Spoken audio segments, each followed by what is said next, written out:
noches y bienvenidos una vez más a mi canal, a vuestro canal para trabajar herramientas. Hoy me han traído esto por mensajería, más concretamente DHL. Obviamente he quitado mis datos personales por el tema de protección de datos, pero aquí he dejado los datos de dónde venía el paquete, y el paquete venía de Albacete. Y los precintos ya dicen quién me manda el paquete, aparte de que lo ponga aquí en la dirección. En fin, estoy muy contento porque gracias a Papa Juan y a Maruja y a Pedro y a Juan el Torpe es la primera vez que una fábrica me cede un cuchillo para hacer una revisión, en este caso Cudeman. Gracias a Tertulias Camperas y a su primer aniversario se me ha hecho llegar por parte de Cudeman esta caja y no puede haber ni trampa ni cartón porque está con los precintos de Cudeman, o sea, está sin abrir, y he tenido las santas narices, que no creáis que me ha costado, de esperarme todo el día sin abrirla para hacer un desembalaje verdadero, ¿no? Esto de los desembalajes cuesta mucho porque siempre solemos abrirlos un poco antes para ver cómo es, lo que es, luego lo cerramos, en fin, pero esta vez yo creo que la ocasión lo merecía. A ver si no me cargo nada, ¿eh?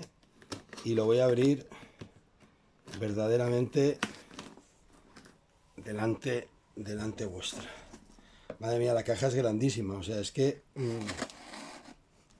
me tiene un poco alucinado. Si os digo la verdad, me tiene un poco alucinado el tamaño de la caja.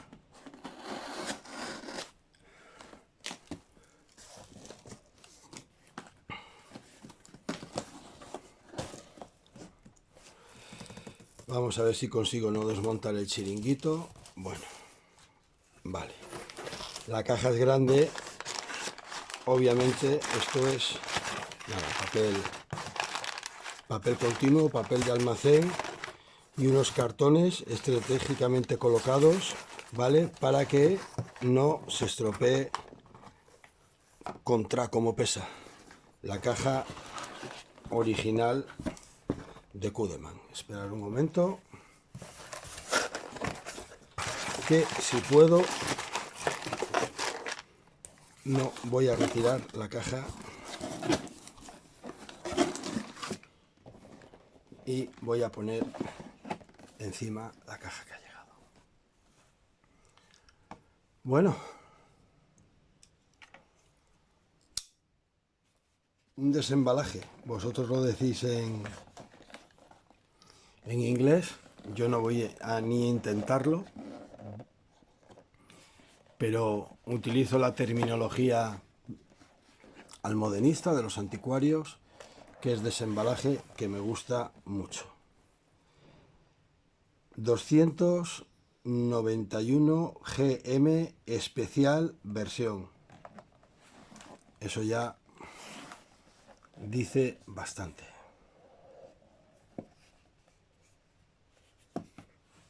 Bueno, qué pasada. A ver, lo estáis viendo en primer momento como yo, ¿eh? Voy a intentar, a ver si no lo desenfoco, si no soy un gañán, y voy a intentar ampliarlo. ¿Qué cuchillo es? ¿Lo habéis reconocido ya? Os puede despistar un poco el color de las cachas, la funda, el pavonado. Bueno, vamos a no hacernos más de derrogar. Va con unos metros de paracord verde.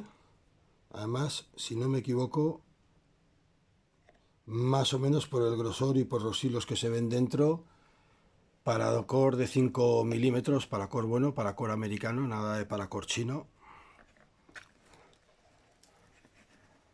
Bueno, vamos a ver primero lo que hay aquí dentro.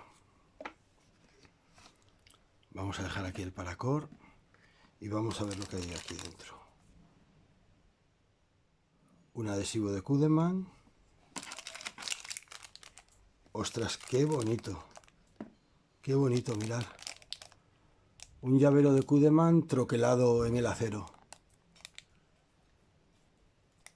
La C está incluida en el rectángulo, por decirlo de alguna manera. Kudeman. Ostras, qué chulada. Este no lo voy a gastar, lo siento, pero ya sabéis cómo somos los coleccionistas. Se va a quedar en esta caja. ¡Wow! Este me gusta más aún. ¡Qué virguería! A ver, quito los dedos para que lo veáis a trasluz de la caja. ¡Qué virguería! El elefante de Kudeman. ¡Buah! Y una tarjeta en la que dice Producto Kudeman, la historia desde 1988, precauciones, mantenimiento y uso responsable, y al final va firmado por el director gerente de Kudeman, que es César Sánchez Sánchez. Garantía asegurada de por vida. Mira, esto es muy importante. Esto es muy importante porque además las empresas albaceteñas en general y Kudeman en particular lo cumplen. Esto no es palabra baladí.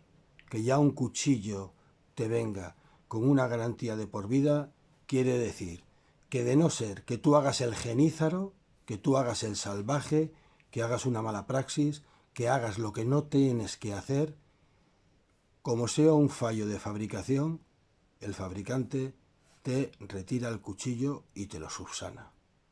O bien, si se puede subsanar técnicamente, y si no, te sustituye el cuchillo. Muy guapo. Muy guapo. Todas estas cosas a los coleccionistas nos chiflan. Bueno. Vamos a dejar aquí el paracord.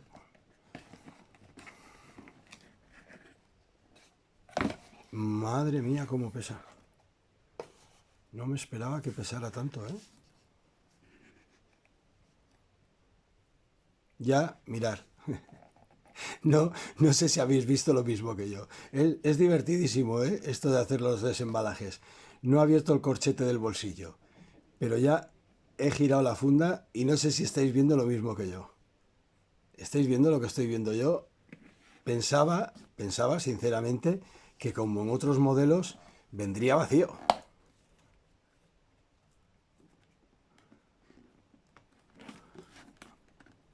¡Ostras! A ver. ¿Se puede sacar sin sacar el cuchillo? Si no, lo dejo. Sí, se puede. ¡Qué pasada!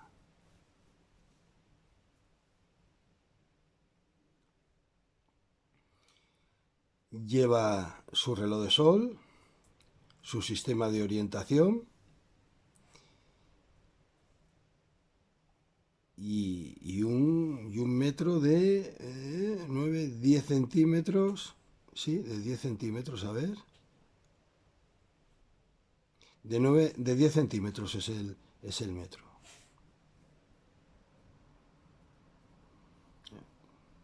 El norte, el sur.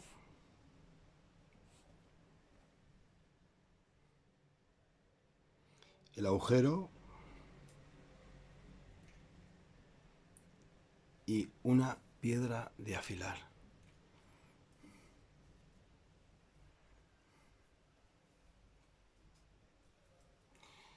La verdad es que no es muy sencillo dominar la técnica de orientarse por mediación de estas placas, ¿vale? Hay que dominarla bastante para que los resultados sean los óptimos. Y convertirla en reloj de sol, más complicado aún, ¿vale? Pero son técnicas que, si se saben hacer, yo hace mucho tiempo las sabía hacer. Ahora me tendría que remozar un poco. Y como esto es el desembalaje, pues no me lo he preparado. Ahora tendría que ponerme a repasar, pegarme una releída a un manual para recordar algunos conceptos que tantos años sin ver estas cosas, que la verdad se me han quedado un poco congelados en la memoria. Y es así de real. ¿Para qué os voy a decir lo contrario, no? Las cosas hay que decirlas como son, pero que desde luego que mañana mismo me estoy cogiendo mi manual de aire libre y voy a repasarlo. ¿Y una piedra de afilar? Que ya sabéis que yo no sé afilar, pero desde luego es un extra fantástico para los que sí que sabéis afilar los cuchillos. Voy a probar una cosa que me figuro, vale, detallazo. La mayoría de estos bolsillos supletorios que van en las fundas, sabéis vosotros muy bien que están hechos de tal manera que no tienen una estructura física aquí, en el bolsillo, ¿vale? No tienen una estructura física. Son blandos y es muy, muy difícil apoyar, o sea, volver a apretar el corchete si no está lleno el bolsillo o no se mete el dedo por aquí. Pero habéis visto que yo lo he cerrado perfectamente. ¿Por qué es? Porque la estructura del bolsillo, lo que es la estructura del bolsillo, es rígida, lo cual es de agradecer. Está muy bien pespunteado, dos agujeros para el cordón para fijar a la pernera,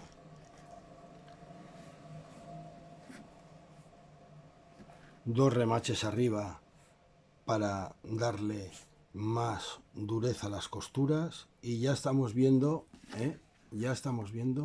que la funda tiene la forma de las cachas para que encaje perfectamente. De hecho, antes de sacar el cuchillo, porque quiero mantener un poco el intríngulis,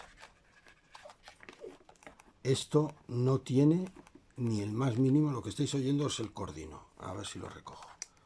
Porque es una guita, ¿eh? No es ni un cordino ni un paracord, es una guita. Ni el más mínimo traqueteo ni movimiento. Bueno, y ya. Los corchetes con el nombre de Cudeman estampillado y vamos a sacarlo ya.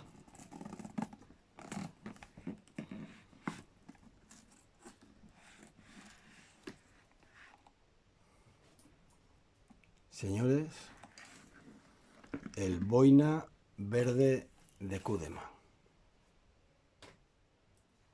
Pero el boina verde normal y corriente, el boina verde habitual, pues no.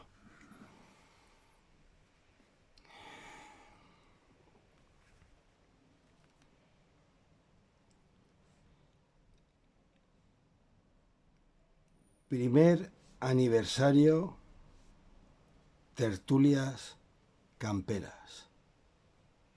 003 de 140 unidades.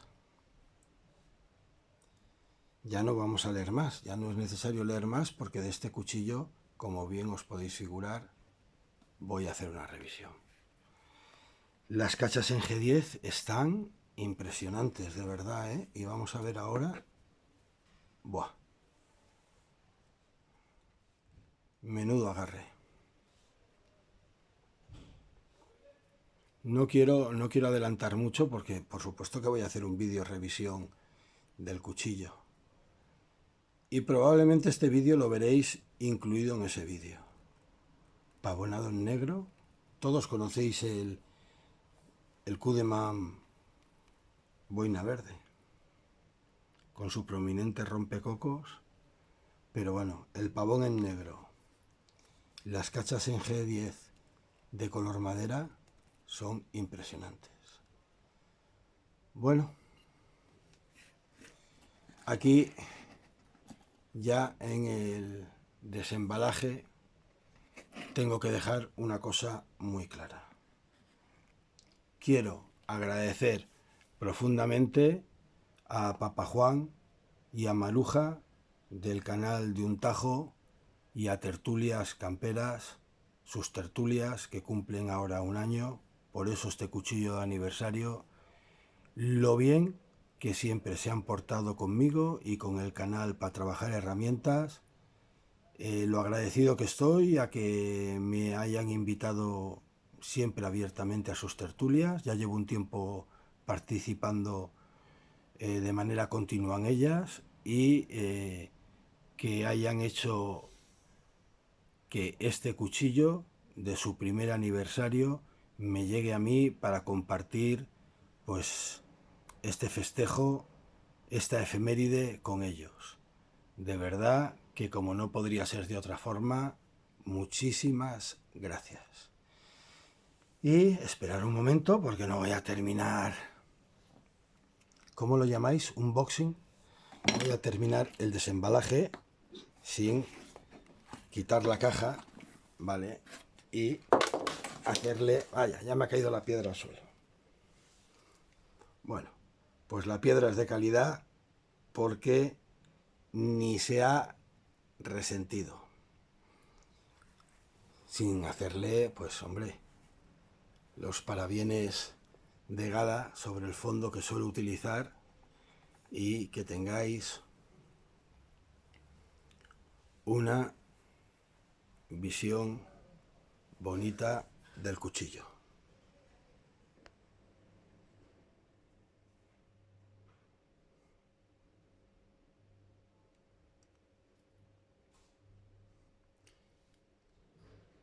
Gracias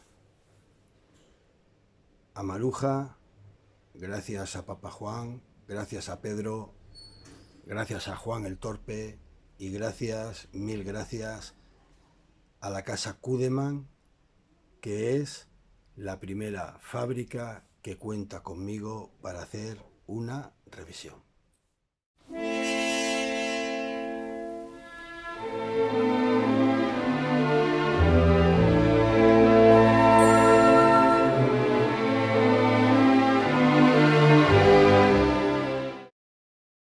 Buenas tardes y bienvenidos una vez más a nuestro canal, a vuestro canal, para trabajar herramientas.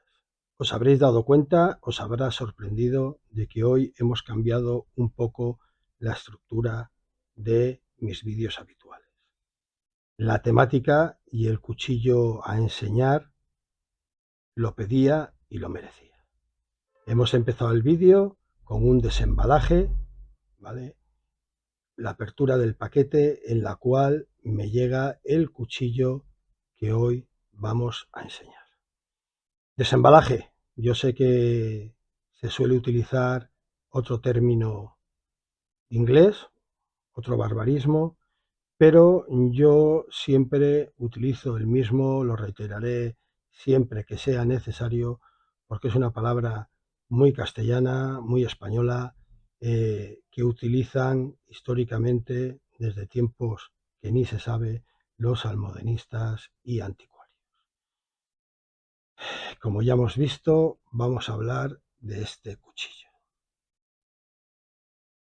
Un cuchillo militar, un cuchillo táctico, un cuchillo operativo.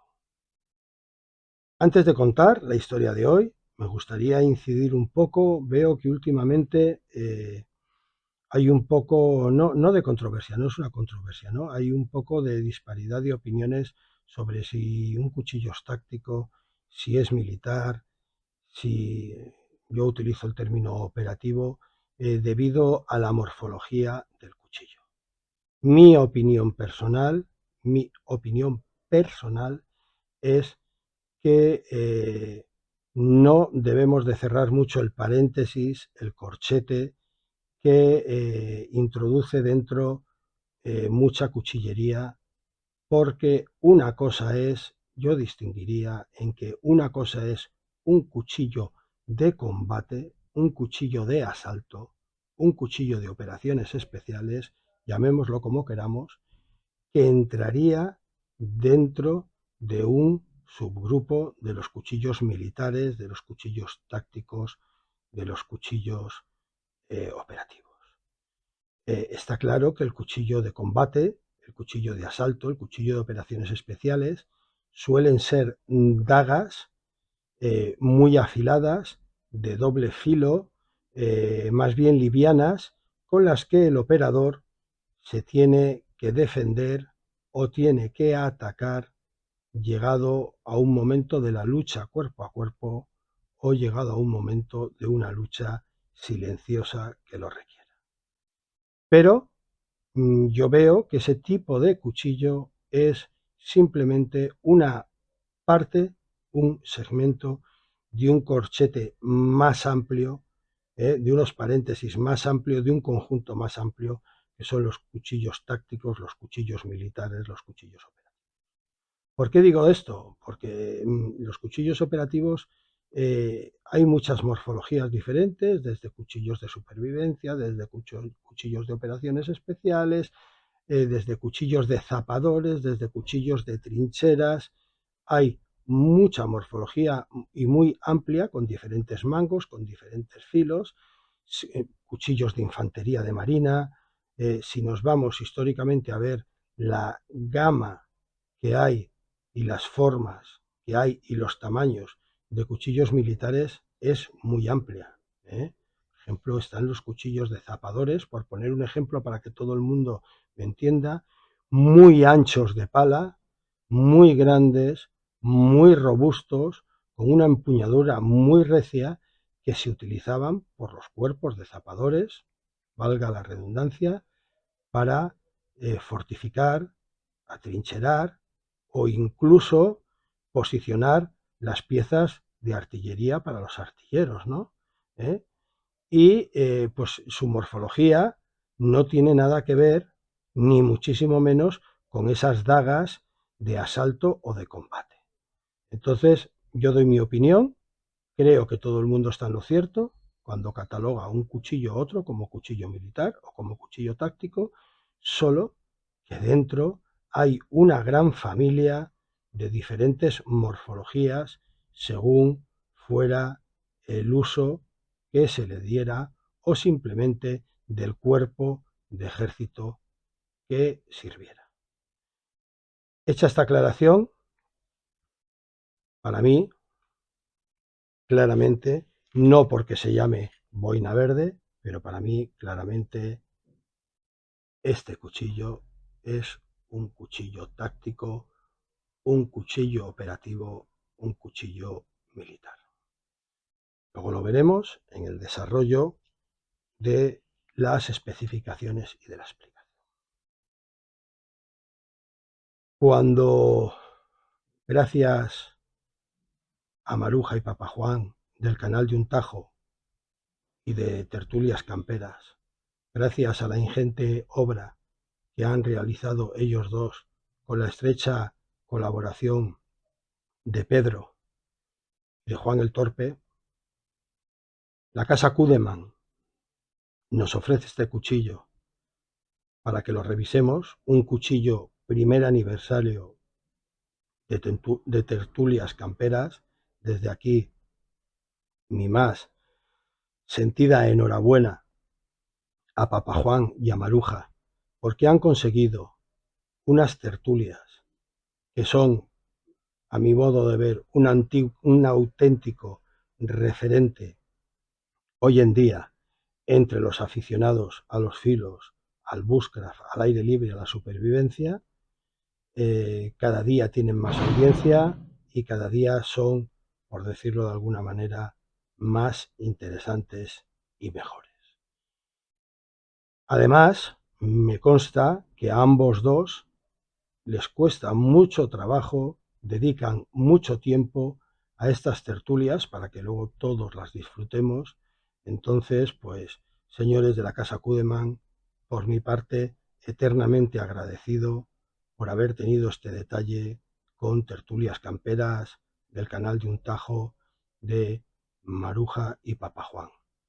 Y muchísimas gracias a Maruja, Papa Juan, Pedro, Juan el Torpe, por haberme dado la oportunidad de revisar yo también este cuchillo.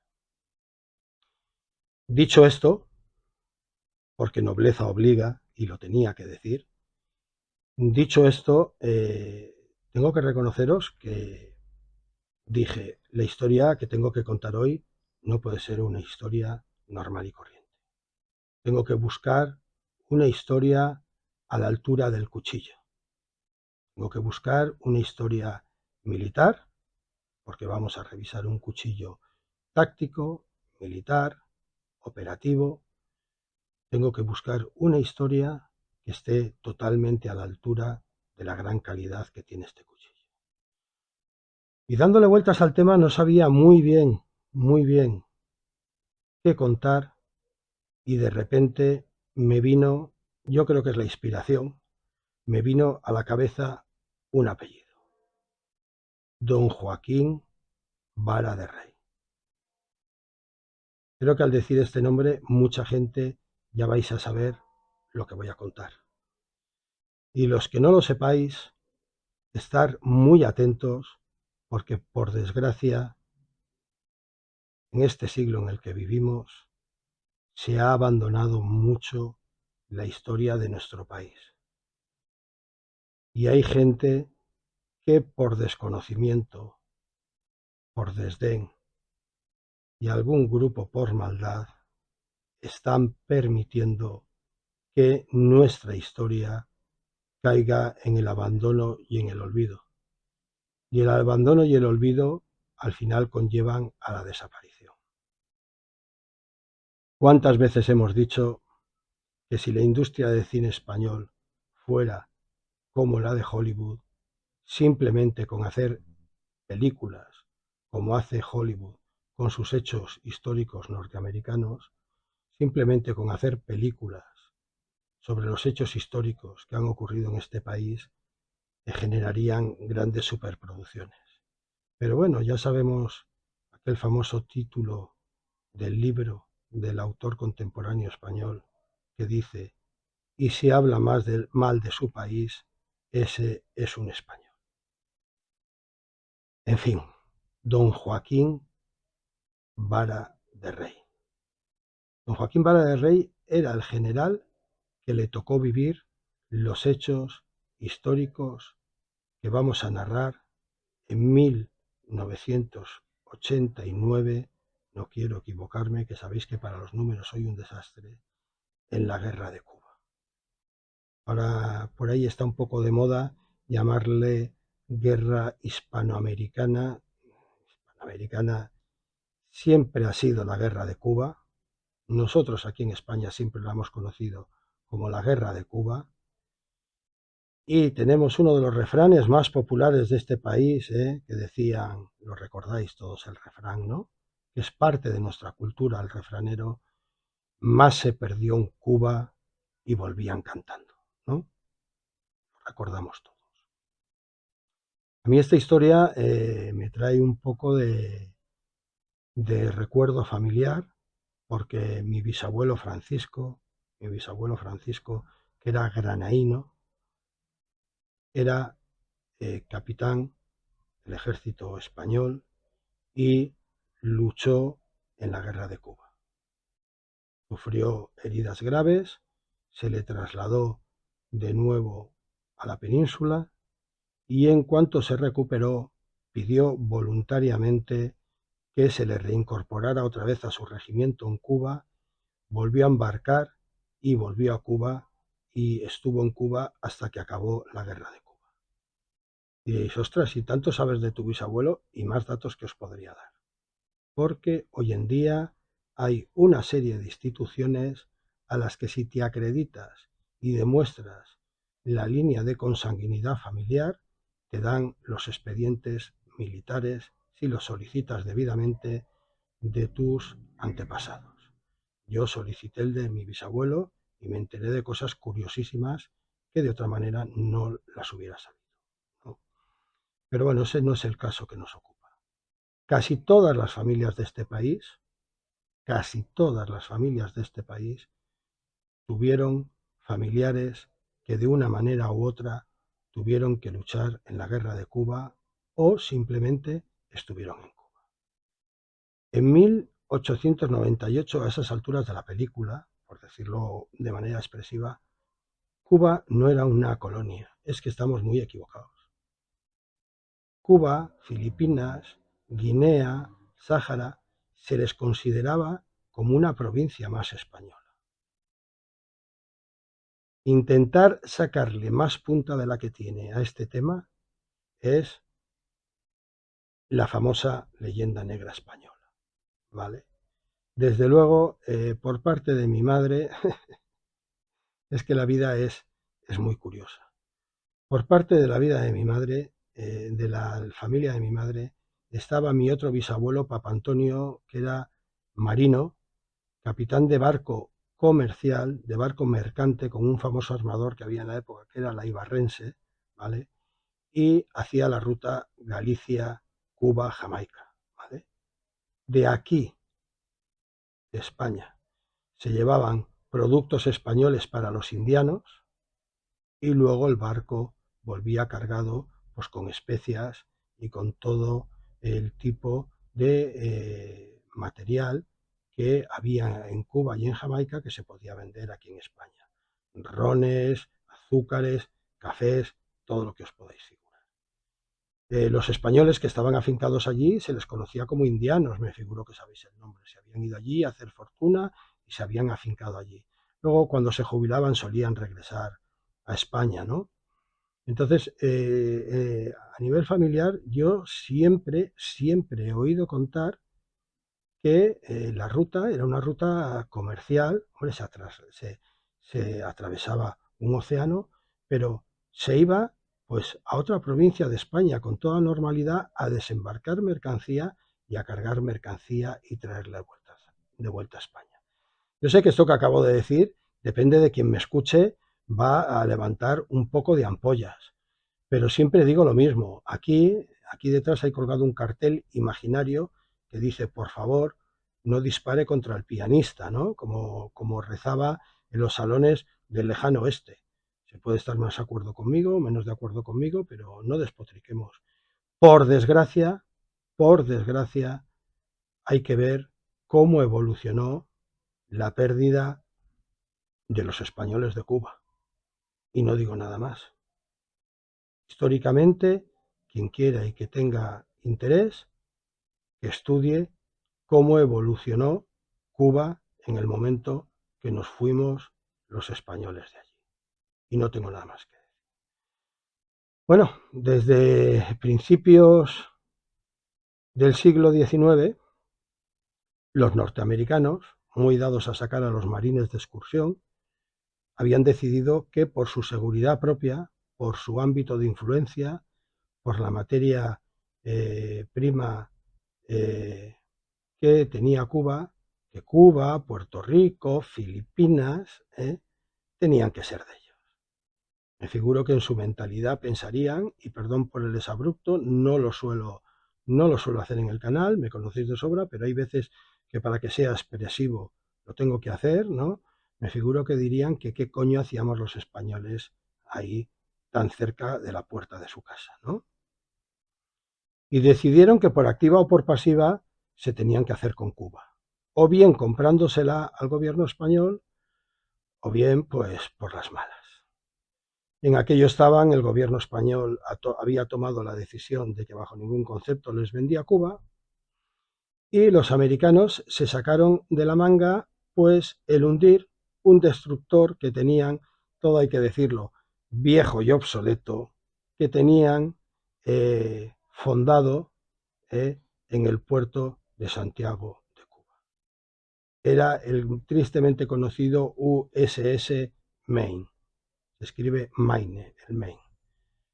Yo creo que a estas alturas ya todo el mundo lo sabe y además todo el mundo lo ha reconocido. Los propios americanos hundieron su acorazado para, a continuación, culpar a que había sido un ataque del gobierno español y tener una excusa plausible para iniciar una guerra. Guantánamo. ¿Os suena el nombre de Guantánamo, verdad? Pues Guantánamo fue el sitio por el que los norteamericanos empezaron el desembarco en la isla de Cuba.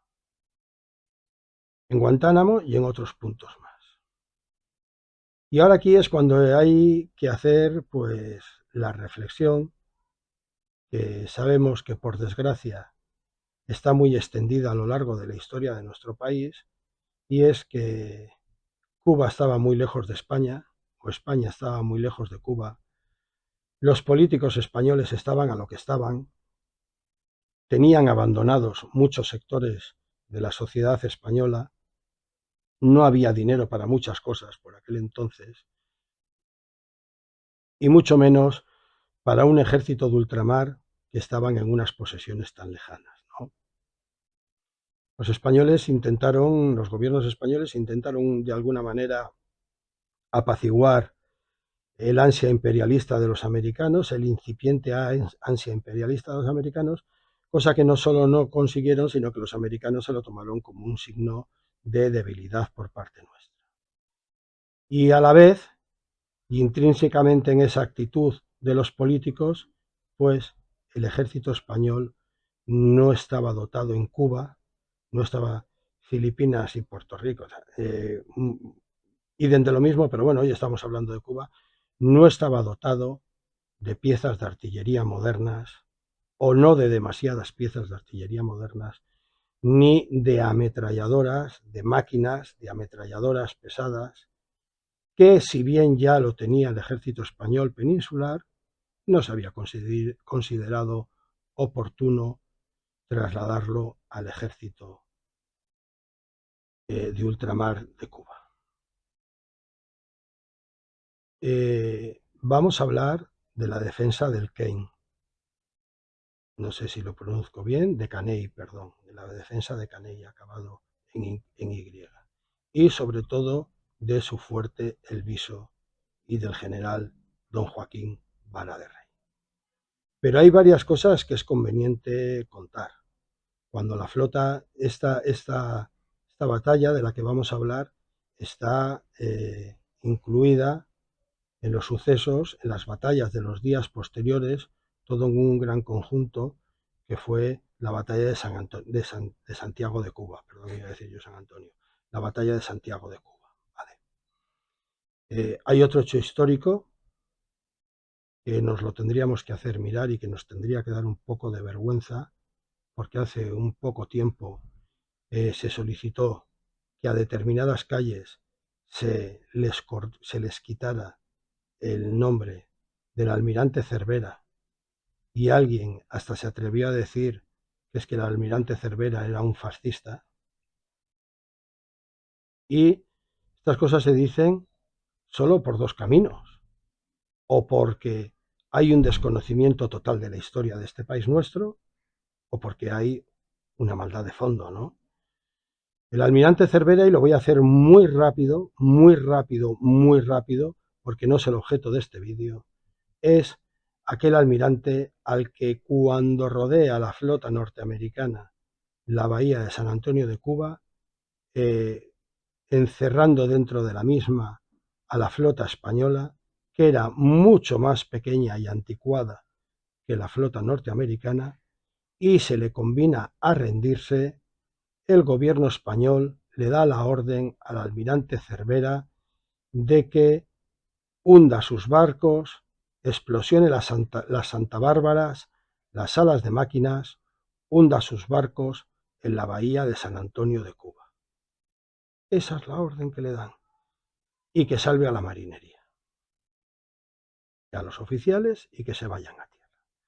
El almirante Cervera fue aquel almirante que reunió a su oficialidad, reunió a la marinería, le dijo la orden que les había dado, se pusieron de acuerdo, porque se ha mentido mucho sobre esta historia, se pusieron de acuerdo, se subieron a la flota española, embarcaron, ay, que mal dicho, se subieron, embarcaron en la flota española, pusieron a toda máquina la escuadra española, salieron por la bocana del puerto de San Antonio de Cuba, izando las banderas de zafarrancho de combate, y le hicieron frente a la armada a la flota norteamericana. Salieron del puerto de San Antonio de Cuba cañoneando a la Marina norteamericana. Y de hecho consiguieron causarles daños. Lo que pasa es que fue David contra Goliat y en esta ocasión pues no ganó David, como era lógico, ganó Goliat. 1 a 1 fueron hundiendo todos los barcos de la Armada Española y así acabó ese capítulo histórico de nuestra Armada, de nuestra Marina, ¿vale? Que ante la orden de un gobierno de hundir sin pelear sus propios barcos de una manera vergonzosa en el puerto de San Antonio de Cuba, decidieron izar sus banderas de zafarrancho de combate y salir a mar abierto por la bocana del puerto a enfrentarse a una armada, a una marina mucho más moderna y que les duplicaba, si no triplicaba en efectivos. Y ese era el almirante Cervera. Bueno, pues esta era la circunstancia en la que estábamos. Empiezan a desembarcar los marines norteamericanos en diferentes puntos de Cuba, sobre todo en Guantánamo, y aquí viene el primer susto que se llevaban los norteamericanos. Menos mal que en algo sí que había actuado bien el gobierno español y el alto mando del ejército español, el ministro de Defensa y el alto mando del ejército español. Si la memoria no me falla, en 1892 se fabrican aparecen los famosos Mauser de cerrojo alemanes. Y el ejército español no todo va a ser malo, ¿no? Si no, no seríamos sinceros ni realistas. Al ver la gran calidad de aquel nuevo armamento que salía por primera vez con pólvora sin humo, que era una gran ventaja, con cartuchos sin pólvora sin humo, cartuchos más livianos, pero con unas rasantes espectaculares y con una cadencia de tiro espectacular, el gobierno español se apresura bajo patente a comprar aquellos Mausers, ¿vale? Y empezar a fabricarlos en la fábrica de armas de Oviedo, si mal no recuerdo, creo que fue en Trubia, si mal no recuerdo. Y empezaron a aparecer los famosos fusiles de cerrojo y carabinas Mauser de cerrojo, con el famoso calibre 7,57 que precisamente a raíz de la guerra de Cuba y de la fama que adquirió el calibre y el fusil de cerrojo en la guerra de Cuba, una de sus nomenclaturas que más famosa ha sido a nivel internacional, en todo el mundo se le conoce a ese calibre como el 7,57 o el 7 español. Mucha gente en muchos países, incluidos aquí en España, se le conoce como el 7 Mauser español. ¿Vale? ¿Qué sucedió? Pues que los soldados norteamericanos, la infantería de marina norteamericana, tenía, no me acuerdo ahora el modelo, ni me pienso preocupar lo más mínimo, tenía unos rifles, unos fusiles bastante obsoletos. En algún sitio he leído que algunas unidades, me cuesta de creerlo, pero en algún sitio he leído que algunas unidades incluso iban dotadas con Winchester, los famosos Winchester que todos conocemos. A mí me cuesta de creerlo, creo que más bien llevarían los rifles de cerrojo norteamericanos. Creo que es que no quiero meter la pata, creo que eran los Springfield, pero no quiero meter la pata, no recuerdo exactamente qué modelo era. Pero era un modelo bastante más anticuado y obsoleto que los flamantes Mauser españoles, rifles de cerrojo del calibre 7,57, con una gran cadencia de tiro, con una gran rasante, con un muy buen calibre.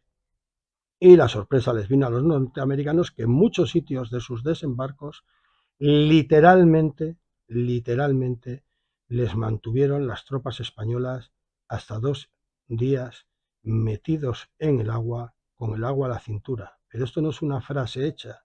Literalmente no pudieron tocar la playa y estaban con todos los problemas de salud que eso puede conllevar, ¿de acuerdo? Con el agua a la cintura, metidos en el punto en el que ya no llegaba al alcance de los Mauser españoles, porque se dieron cuenta de que no tenían que hacer contra aquellas descargas repetidas y reiteradas del 7x57, del 7 Mauser español, que las tropas españolas les descerrajaban desde las defensas de la costa. Todo se acabó inmediatamente, claro, cuando los americanos descargaron las famosas ametralladoras Gatling. Las habréis visto en muchas películas. Eran aquellas ametralladoras multicañón tubulares que se accionaban con una palanca, iban montadas como un cañón sobre unas ruedas. Todos tenéis la imagen de las Gatling en la cabeza seguro, ¿eh? Y en cuanto se dieron cuenta de lo que sucedía y les descargaron las Gatlings, unas ametralladoras pesadas a manivela, pues la historia se acabó y consiguieron desembarcar y formar las cabezas de puente, la más conocida o la más importante en Guantánamo. Una vez más, si los políticos españoles hubieran dotado a el ejército colonial con las ametralladoras pesadas que ya había en la península, no recuerdo ahora qué modelo eran, pues la historia hubiera sido bastante diferente. En fin, los cuerpos de ejército que desembarcan, a nombre de un conocido general que ni quiero ni que de su nombre ni quiero ni puedo acordarme, deciden que hay que ir a las colonias de San Antonio, qué pesado que estoy, de Santiago de Cuba, ¿vale? Y tomar cuanto antes, para salir de aquella situación, tomar cuanto antes Santiago de Cuba. Pero ahí había un punto de defensa antes de llegar a Santiago de Cuba y a las colinas de Santiago de Cuba. Había un punto de defensa que era el Caney. Y el Caney tenía otro puesto adelantado que era el Viso. Y el Viso estaba guarnecido simplemente por 500 soldados españoles de diferentes cuerpos, pertrechados y armados con los fusiles de cerrojo Mauser. Hay algún historiador cubano de estos que revisan la historia y que la quieren reescribir, que dicen, no, es mentira, en algunas posiciones españolas sí que habían cañones Krupp. Yo no sé si en algunas posiciones españolas habían cañones Krupp o no habían cañones Krupp. Los cañones Krupp eran unos cañones pequeños de artillería que se desmontaban, se cargaban en mulos, se cargaba la rueda, se cargaba la cuna del cañón y eran rápidamente transportables, ¿vale? Han estado de servicio en el ejército español hasta hace 3 días, hablando históricamente, entiéndase hasta hace 3 días, ¿vale? Pero está claro que ni el Caney ni el Viso tenía pieza de artillería alguna moderna, salvo algunas bastante antiguas y obsoletas. La que se le venía a los españoles encima era importante, porque ya teníamos información de que alrededor, entre tropa norteamericana y unos pocos de cientos de malvises, ¿quién eran los malvises? Los independentistas cubanos, que facilitaron el desembarco de los norteamericanos en la isla porque se querían independizar de los españoles. ¡Ay! ¿Cuántas veces se dirían posteriormente con el devenir de la historia aquel refrán tan español de quien te puso salvadora, que poco te conocía? En fin, encima del Caney, se venía encima del Caney unos 7.000 soldados, avanzaban contra ellos unos 7.000 soldados. Y el Viso estaba defendido por 500 soldados españoles. En cuanto llega la noticia de lo que se venía encima, tardaron muchos días en conseguir avanzar muy pocos kilómetros, pero muy pocos kilómetros que les separaba a los norteamericanos de la costa hasta el Viso. No me voy a atrever a decir los kilómetros porque a lo mejor digo una barbaridad, pero muy pocos kilómetros los separaban y tardaron bastantes días, todo esto está datado históricamente, en conseguir llegar porque había que avanzar por las selvas o los bosques cubanos. Les empezaron a entrar las fiebres amarillas, la disentería, lo típico de estas islas, ¿vale? Y lo que sí que parece ser que es cierto es que los norteamericanos desdeñaban un poco las indicaciones que les daban los malvises, ¿vale? Porque era como este que me estás enseñando a mí, ¿vale? Y avanzaban por la isla de una manera poco adecuada y cayeron en bastantes emboscadas del ejército español, porque el ejército español no estaba a verlas venir, estaba a intentar frenar la invasión de la isla, ¿vale? Además es que os digo en serio que se tenía un concepto de que era una provincia más española. Cuando ya todo es inútil, todo el mundo se retira hacia detrás y los norteamericanos habían traído, fijaros la diferencia de medios, un globo aerostático. Levantaron el globo aerostático para estudiar las defensas de Caney y del Viso. Ellos ya más o menos la tenían claro por informadores.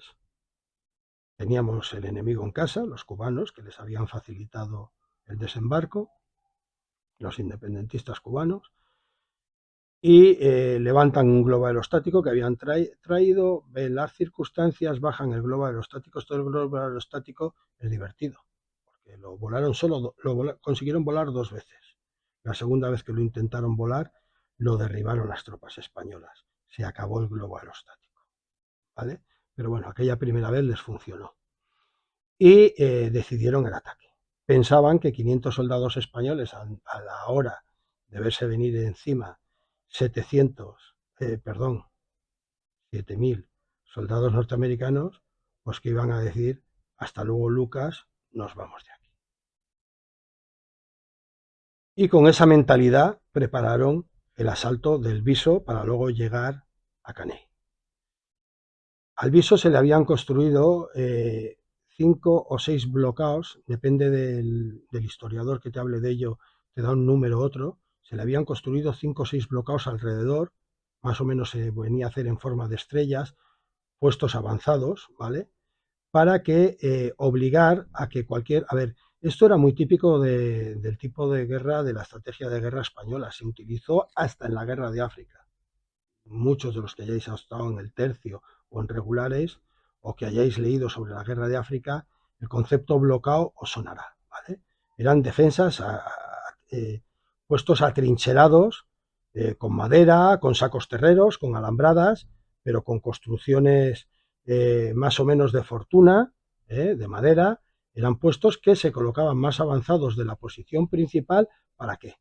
Para obligar precisamente a que si el ejército, como ocurre en este caso, avanza en más hacia ellos, no tenga más remedio que diversificarse y de una manera incluso hasta intuitiva intentar bordear estos primeros núcleos de resistencia, separando un poco sus cuerpos de ejército, lo cual la posición central lo aprovecha para también darles caña y que no sea un ataque frontal contra la posición principal. Esto siempre le funcionó muy bien al ejército español. Y aquí le vuelve a funcionar otra vez bastante bien para lo que vamos a ver al ejército español. Deciden lanzar oleada contra el fuerte del Viso y sus bloqueos. Y una y otra vez me he adelantado, perdonadme, para desmoralizar más a los españoles, aunque pensaban que iba a ser un paseo militar, preparan una hora de preparación artillera contra el fuerte. Una hora en la que las piezas de artillería norteamericanas que habían desplazado hasta allí. Luego creo que tengo una foto, yo os la pondré. Una hora para que estuvieran batiendo el fuerte y los bloqueos, la artillería americana, y que así pudieran avanzar las tropas, con más, dejando el terreno más expedito. No se sabe muy bien lo que pasó con aquellos artilleros norteamericanos en aquel primer momento, es un poco incomprensible, pero parece ser que todos los tiros se les fueron o largos o se les quedaron cortos. O sea, no sabemos exactamente qué es lo que pudo ocurrir, porque es una situación francamente muy rara para un cuerpo de artillería, ¿no? Pero de hecho ocurrió. De manera que los daños que causan en un primer momento en las fortificaciones españolas son prácticamente nulos. Muy desesperado, el coronel que manda las tropas ya empieza a enviar oleadas de efectivos. Y estas oleadas de efectivos son rechazadas una y otra vez por los fusileros españoles. ¿Qué había sucedido antes que desconocían los norteamericanos y que seguro que fue el punto de inflexión, la piedra angular que hizo que las tropas españolas les causaran, les plantaran cara, vamos, les plantaran batalla de esa manera tan abierta? El propio general de Caney, el propio general don Joaquín Vara de Rey, que ya a esas alturas estaba considerado un general que era un héroe de guerra por las guerras carlistas, guerras de Filipinas que había el Estado, era una persona con mucho renombre y muy conocido, se presenta personalmente, algo nada típico para la época, se presenta personalmente en el Caney. Pero no se conforma con presentarse en el Caney, se desplaza al mismo puesto de vanguardia del Viso. Pero es que no va él solo. Se lleva a su hermano, que es oficial del ejército, se lleva a su sobrino y se lleva a 2 hijos. Claro, cuando la tropa española ve que el propio general se traslada a primera línea de combate, que viene con él su hermano, que era un oficial del ejército español, su sobrino, que era otro militar español, y sus 2 propios hijos, ya sabéis el refrán, ¿no? Las palabras convencen, el ejemplo arrastra. Empieza la batalla y lo que todo el mundo, por lo que se hace conocido y famoso el general Vara de Rey, a lo que a todo el mundo le deja perplejo es que en el fragor de la batalla, volando las granadas de artillería, volando los disparos de fusilería, el general Vara de Rey, sable en mano, se pasea por delante de todas las posiciones, animando a la tropa y haciéndoles indicaciones. Claro, es que de una manera un poco popular podríamos decir, macho, yo es que aquí me estoy batiendo el cobre, pero es que tengo al gran jefe conmigo. Está aquí el gran jefe conmigo. Y me figuro que la mayoría de la tropa se giraría y lo mirarían y dirían, y este tío no se agacha, y este tío no se esconde, porque es lo que cuentan todas las crónicas de la guerra. El general Vara de Rey no se escondía, no se agachaba, iba paseando de puesto en puesto, sable en mano, dirigiendo él personalmente la defensa del Viso. Los norteamericanos, como hemos dicho, empiezan a mandar oleadas y oleadas, porque tenían efectivos para ellos, de infantería, y de manera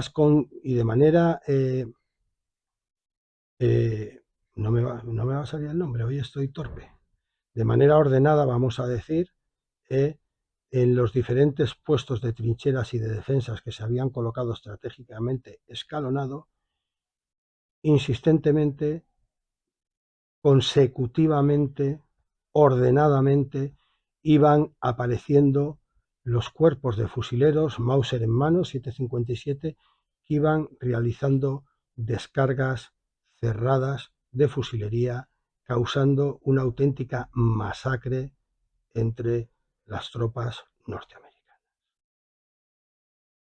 Al final, los mandos norteamericanos consiguen poner en orden a los artilleros y a las piezas de artillerías norteamericanas y empiezan a cañonear efectivamente, de modo efectivo, empiezan a cañonear las posiciones del Viso. Hay un mando americano que escribió un famoso escrito, he estado tentado a leeroslo, no sé si luego os lo pondré en algún momento de la parte final del vídeo, que escribe diciendo, desde luego que a mí nadie me vuelva a hablar de la valentía de los españoles. Su general a la cabeza, luchando de manera incesante, volándoles en pedazos las defensas en las que estaban metidos, volando las esquirlas de las granadas, no había un solo trozo de sus defensas que no estuviera batido bajo el fuego y seguían apareciendo y apareciendo y apareciendo de sus trincheras haciendo descarga de fusilería. El valor de los españoles y de su general ha quedado totalmente demostrado. Esto lo escribió un propio mando del ejército norteamericano firmándolo de su puño y letra y se sabe el nombre de aquel mando. Al final, con 7 heridas de guerra, cae el general Vara de Rey. Ahora hablaremos un poco de eso porque eso también tiene su misterio. Cae el general Vara de Rey, cae el hermano del general Vara de Rey, cae el sobrino y caen los 2 hijos del general Vara de Rey. Fijaros de lo que estamos hablando, ¿eh? Desde luego era gente hecha de otra pasta. Hay crónicas en las que dicen que no se sabe si murió el hermano, si murió el sobrino. Los 2 hijos de Vara de Rey está claro que fallecieron, que no fallecieron, que murieron en combate. Pero yo he leído, en la mayoría de las crónicas que yo he leído, fallece el hermano también, fallece el sobrino también y fallecen los 2 hijos. Esto es un tema aparte que hablaremos ahora.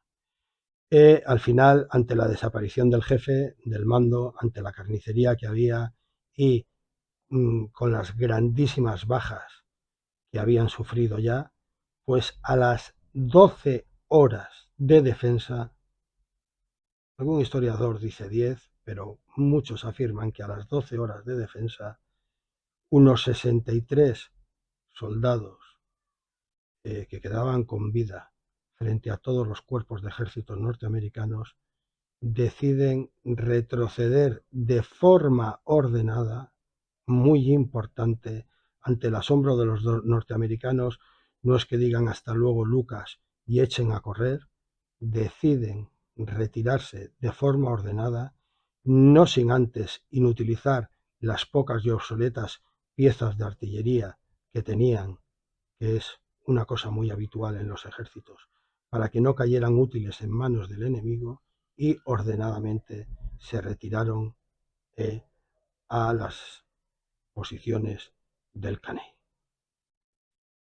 Así acaba esta historia, así acaba esta página gloriosa del ejército español, donde los norteamericanos pensaban que iban a hacer más o menos que un desfile militar, y más aún después de haber hecho una preparación artillera de 1 hora sobre las posiciones del Viso, y se encontraron que ese paseo militar que ellos pensaban que iban a dar se les convirtió en 12 horas de combate contra 500 españoles y su general, que supieron mantener el tipo y plantar cara en un acto claro de gallardía castrense.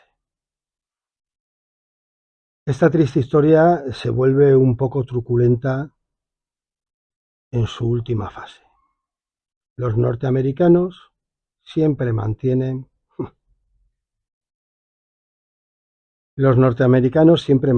que el general Vara de Rey murió de un tiro en la cabeza.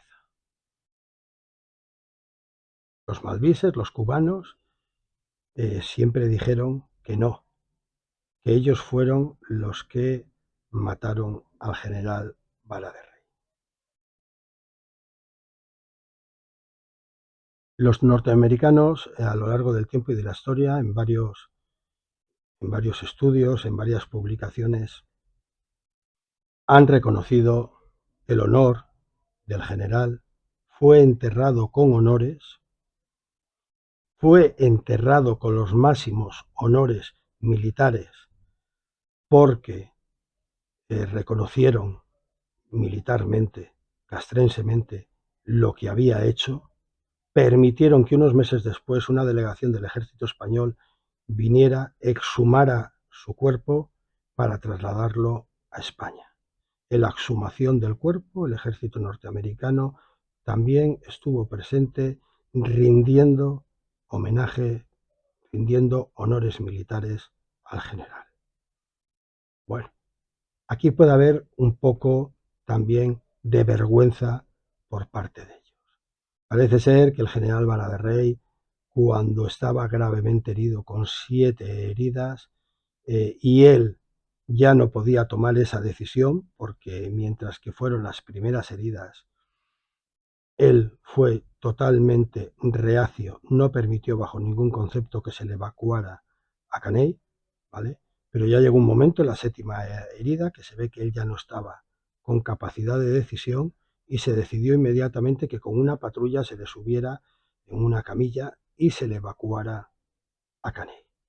Se ve que nada más salir de las posiciones del Viso, una emboscada de malvises les sorprendieron y dicen que rodearon la camilla matando al general Vara de Rey de multitud de cuchilladas. O sea, asesinaron a cuchilladas a un moribundo. Esto ha traído mucha polémica porque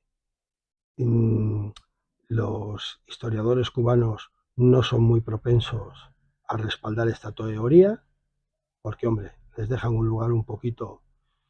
Los norteamericanos tampoco, porque significa de alguna manera pues que se les había ido de las manos la tropa indígena, por decirlo de alguna manera, los malvises que les respaldaban, e incluso porque hay algún historiador, ya sabéis que esto de la historia, tú construye la historia, que ya vendrá un historiador después que te la desmontará, que dicen que es que a lo mejor fueron los propios soldados norteamericanos que al ver avanzar un grupo por un camino, como estaban tan nerviosos y tan exaltados por el fragor del combate, mataron a toda la comitiva que iba sin fijarse absolutamente en nada. Un tiro en la cabeza,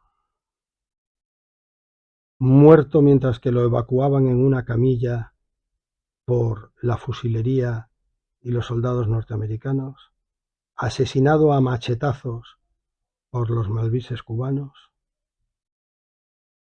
¿Qué más da? No puede caber para un militar, para un general, una muerte más honrosa. Y esta es el final de la historia que he seleccionado con todo el aprecio para revisar el cuchillo del que estamos hablando. Su propio nombre me ha hecho tomar la determinación de que esta era una historia adecuada. Su nombre, el de los cuerpos de operaciones especiales Boinas Verdes.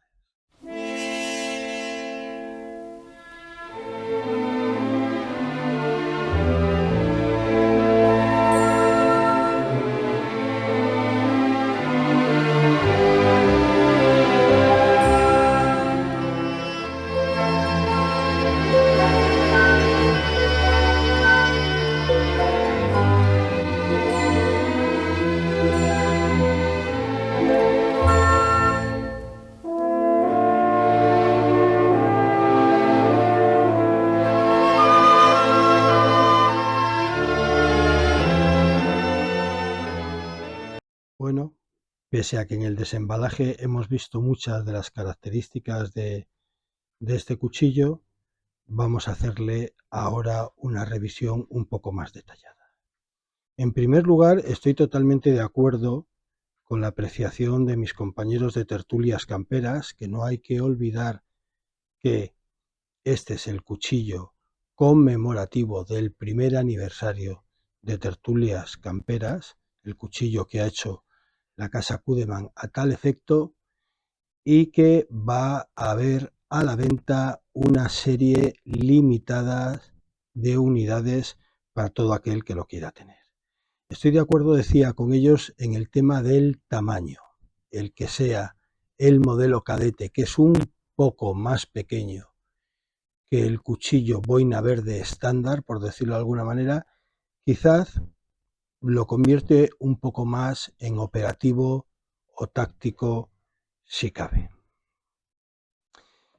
Comentaba en la tertulia que hicimos, yo os recomiendo que si llegáis a ver este vídeo, busquéis en el canal Tertulias Camperas o canal de un Tajo, que son los canales de Maruja y de Papa Juan. Busquéis la tertulia que se hizo al respecto de este cuchillo y del primer aniversario, porque vais a ver una tormenta de ideas de todos los contertulios, por decirlo de alguna manera, sobre este cuchillo, ¿de acuerdo? Entonces, pues en algunos parámetros estuvimos todos totalmente de acuerdo. Comentaba yo que dentro de los cuchillos operativos, de los cuchillos tácticos, la línea de este cuchillo, sobre todo por el color y el estilo de funda, me recordaba mucho al Ka-Bar de la Segunda Guerra Mundial y de la Guerra de Vietnam.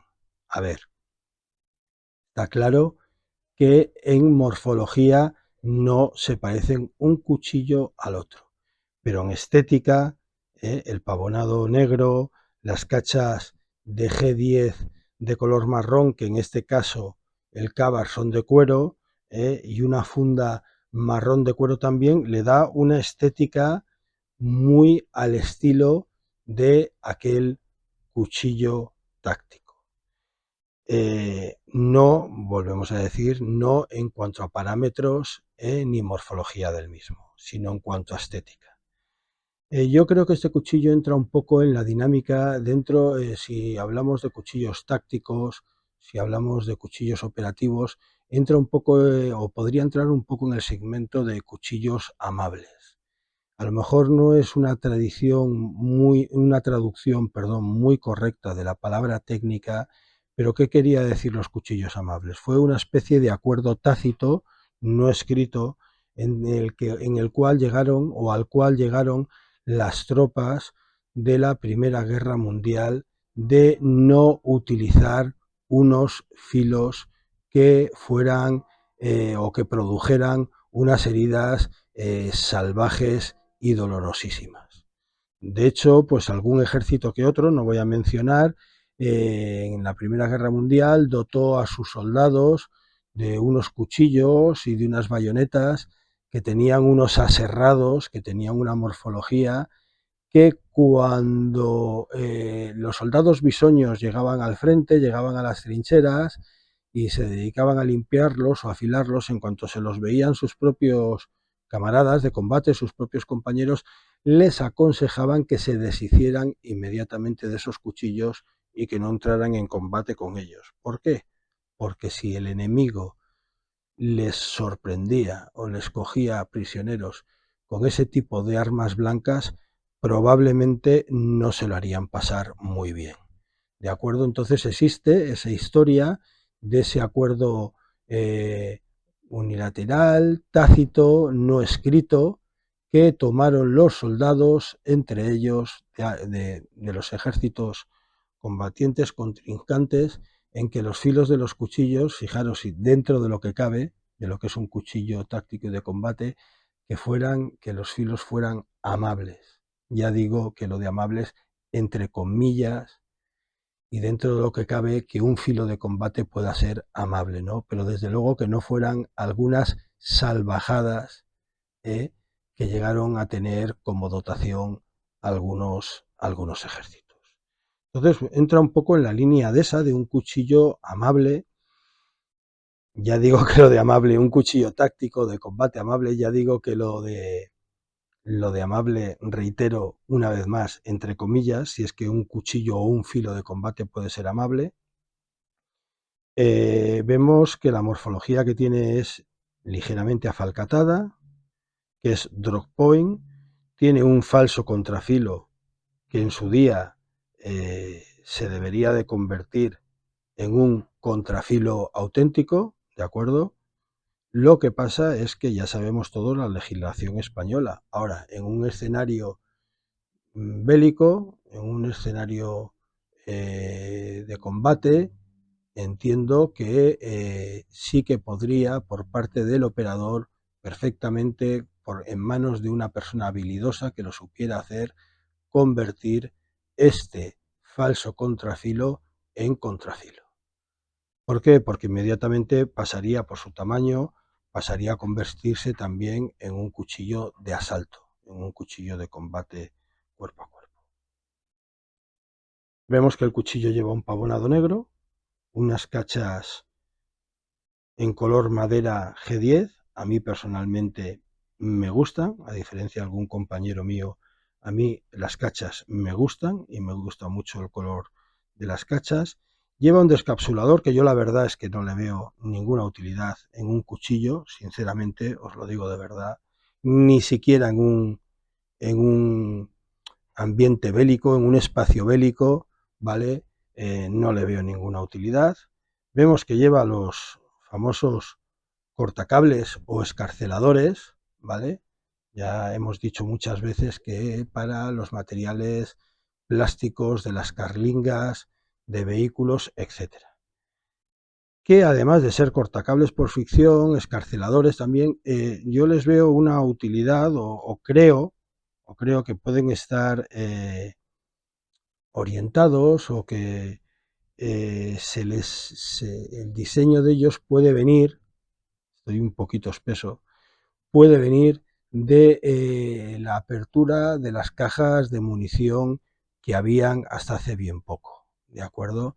Las cajas de munición que habían hasta hace bien poco, de hecho algunos de los ejércitos las siguen conservando, eran cajones de madera que una vez que se quitaba la tapa, se desclaveteaba la tapa, eh, aparecía una lata en el interior y había que quitar, como si fuera una gran lata de sardinas, había que quitar la tapa metálica que doblaba igual que una lata de sardinas, que la tapa de una lata de sardinas, es el mejor símil que os puedo poner, había que retirarla para sacar de dentro las cajas de munición, ¿de acuerdo? No sé si aquellas cajas interiores eran de aluminio o de latón, lo desconozco.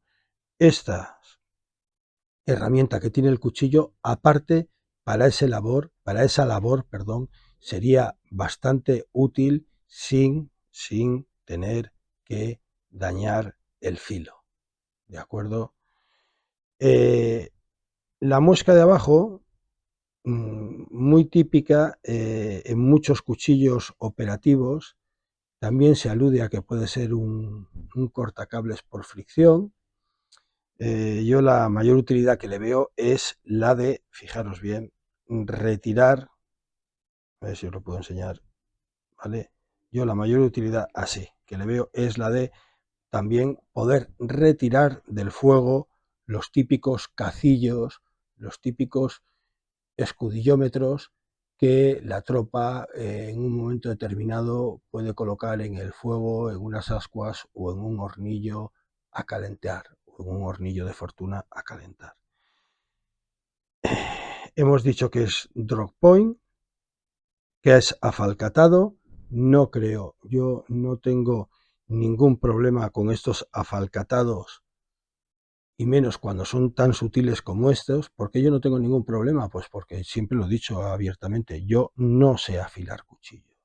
Yo no afilo cuchillos y no se me ocurre hacerlo porque los estropearía. Entonces yo cuando tengo que afilar el cuchillo lo llevo a manos de profesionales. Aquí en Valencia, por ejemplo, tengo a Nebot, un gran profesional del afilado. Pago la módica cantidad que te cobra el afilador y le hago y se me reafila profesionalmente el cuchillo, ¿no? Pero bueno, hay gente que le ve un problema a estos filos afalcatados o semiafalcatados para luego en el monte volverlos a reafilar, pero yo entiendo, por lo que he oído a la gente que sí que sabe afilar, que con una chaira redonda y con maña tampoco tiene por qué haber mucho problema al respecto. El pavonado negro, pues desconozco porque no lo he utilizado, y al ser un cuchillo conmemorativo del primer aniversario de Tertulias Camperas, tampoco lo pienso utilizar. Este es un cuchillo que se va a quedar como cuchillo de colección. No sé la resistencia que puede tener este tipo de pavonado, la dureza que puede tener, pero me figuro que como cualquier otro, con el tiempo saltaría, se arañaría y se estropearía. Incluso de entrar y de salir de una funda de Caides, ¿de acuerdo? Que ahora hablaremos de las fundas. Pero bueno, es que yo creo que en un cuchillo operativo, en un cuchillo táctico, esas rayas, esos deterioros del pavonado, pues no le dejan de quitar cierta solera al cuchillo, ¿no? No le hace, por decirlo de alguna manera, le dota de un envejecimiento, ¿eh? Que hace ver pues que el cuchillo ha sido un cuchillo realmente utilizado y que realmente se ha trabajado con el mismo. El rompecráneos que tiene, ¿vale? A mí le veo una gran utilidad que lleve un orificio inferior igual que lo lleva en el recazo, porque ya lo comenté en su día, porque vienen muy bien para con un cordino, para con un paracord, hacerle una especie o una suerte de guardamontes que permitiría que los dedos, fijaros, si estuviera aquí atado el cordino, el paracord, y lo tensáramos al tamaño del grosor de nuestros dedos, haría que al introducir la mano en esa suerte de guardamontes y llevar el dedo a esta dactilera en escalera que tiene, mejoraría muchísimo ya no el agarre sino la sujeción del cuchillo. Al quedar libre en el rompecocos, la ranura, también daría opción de que aparte de este guardamontes se le pudiera colocar, ¿vale? Se le pudiera afianzar un cordino fiador para la muñeca. En eso hay disparidad de criterios y de opiniones. Hay gente que dice que en un escenario, antes no me salía la palabra, que en un escenario de combate, en un escenario bélico, llevar las herramientas agarradas a la muñeca es sinónimo o gran riesgo de que el contrincante, sí, el enemigo te produzca una fractura de muñeca o una luxación, ¿de acuerdo? Durante el combate.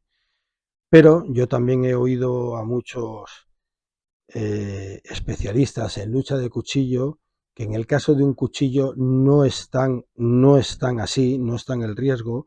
Puede considerarse que un cordón fiador a la muñeca puede traer más beneficios, según algunos especialistas a los que yo le he oído decir, que perjuicios, porque a ver, ¿quién te va a agarrar? ¿Quién te va a agarrar el cuchillo, ¿vale? Para intentártelo quitar y producirte una luxación, ¿no? Es harto difícil aún con guantes anticorte, ¿de acuerdo? O sea, ese forcejeo, hay gente que está especializada en este tipo de luchas con cuchillos que dicen que es difícil. Y sin embargo, se conseguiría pues llevar por parte del operador, llevar el cuchillo más afianzado, más sujeto. Eh, por la morfología del cuchillo, poco más hay que decir. Hombre, sí, que tiene un agarre, fijaros, siempre me gusta hacerlo. ¿eh? Este rebaje ergonómico que lleva aquí en la empuñadura hace que tenga el dedo. Fijaros, que quizás lo único que veo, a diferencia de otros agarres que siempre vemos que el dedo va, es que no es tan natural como en otros cuchillos poner el dedo directamente en la cremallera. A lo mejor es el tamaño de mi mano, ¿vale? Pero así como en otros cuchillos, en el momento que lo empuñas, el dedo va directamente a la cremallera, en este hay que retrocederlo un poco, ¿de acuerdo? Pero a lo mejor no es un hándicap, sino un beneficio, porque al tenerlo que retroceder y hacer esta flexión del dedo y meterlo en la cremallera, a lo mejor lo que provoca es todo lo contrario, ese efecto tope, ¿vale? Y que se realice más fuerza aún a la hora de la sujeción del cuchillo. Me gusta mucho el prominente rompecráneos, el rompecocos, ¿vale? Me gusta bastante y en sí, pues me gusta mucho la forma y la morfología del cuchillo. Sé que hay por ahí alguien que está esperando a que le haga una comparativa, de que dé alguna pincelada sobre el cuchillo que haga alusión al cuchillo Capitán Villegas, y no lo pienso hacer en este caso, más que nada para que alguno que otro que anda por ahí con mala fe esperando a que lo haga se quede con las ganas. Bromas aparte, vamos a hablar de la funda. A mí la funda me parece perfecta. Mirar, yo no soy partidario para los cuchillos operativos, para los cuchillos tácticos, para los cuchillos militares. No soy partidario absolutamente para nada de las fundas de Kaides. ¿Por qué?